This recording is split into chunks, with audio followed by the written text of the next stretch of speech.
This is not how Samuel de Champlain had imagined his life would end. Wounded and pursued, wandering lost in the forest.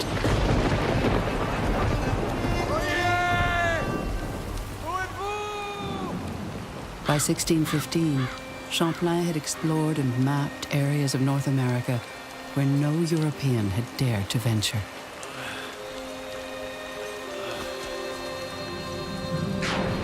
But now, without a guide or a compass to aid him, he must rely on his senses and his knowledge of the forest to show him the way, or die trying.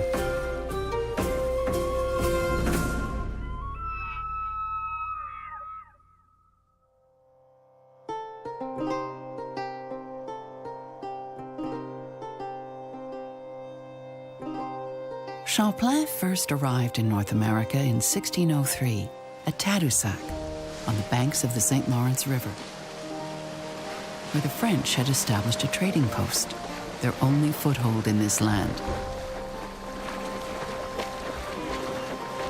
We know very little about Champlain before he arrived at Tadoussac.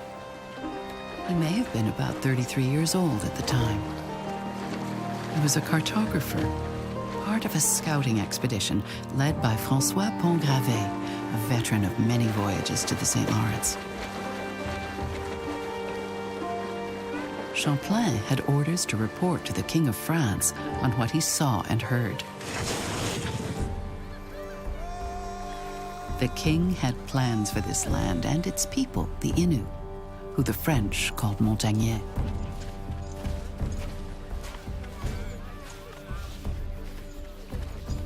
We landed on St. Matthew's Point, where the natives had their lodges, accompanied by 2 natives whom we had brought back to their people to report on what they had seen in France and of the good reception the king, Henri the Great, had given them. Pont-Gravé and Champlain and the 2 young Innus arrived in the midst of a great victory celebration. And Anadabiju, the Innu Sagamo, welcomed them into the Council of Elders. We give thanks to our Norman friends for bringing our sons back to us.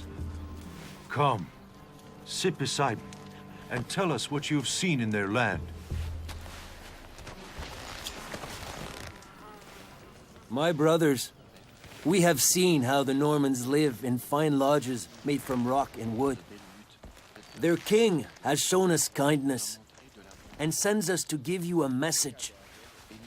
His people desire to live in our land and to help us make peace with the Iroquois. And if that is not possible, to send men to help us vanquish them. Our son has spoken well. Their king wants to be our friend. Do not be deceived by these men with eyes of dogs and hairy faces. Do not let their strange smell and curious habits fool you. They will help us to fight the Iroquois. We are content that your king wants his people to live in our land and make war on our enemies. There is no one in the world we wish more good than the Normans.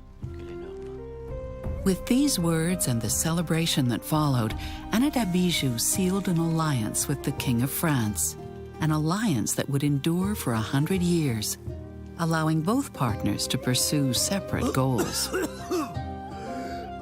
The Indians wanted an ally against the Iroquois.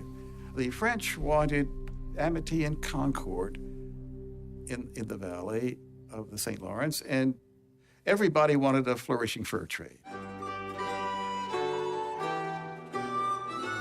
The French wanted trading partners. They wanted furs, they wanted the beaver. In the midst of Champlain's career, a revolution occurred in Paris hats. There was a huge appetite for beaver pelts throughout Europe, and that was a great driver in all of these events. At the same time, Champlain wanted something more. He wanted knowledge from the Indians.